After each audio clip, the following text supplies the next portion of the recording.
5-6 જણા પાનની દુકાને બેઠા હતા. એટલે એક મારુતિ વાન ભરીને 7-8 જણા આવ્યા અને એક જણો એમાંથી ઉતરીને કીધું કે આમાંથી વિઠ્ઠલ કોનું નામ? વિઠ્ઠલ. તો એક જણો કે મારું નામ.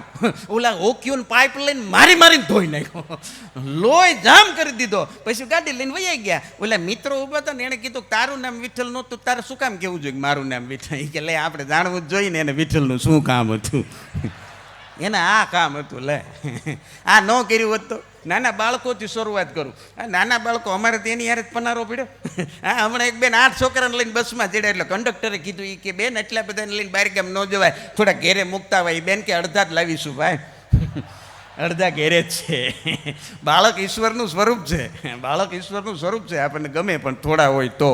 દશેરાની રાવણ દહન બધે થાય, આખા ભારત વર્ષની અંદર થાય. જોધપુર પ્રાંતમાં નથી થતું. જોધપુર વિસ્તારમાં રાવણ દહન એટલે નથી થતું કે મંદોદરીનું પિયર માનવામાં આવે છે, કારણ કે ત્યાં રાવણને જમાઈ ગણવામાં આવે છે અને બાકી આખા ભારતમાં જમાઈને જ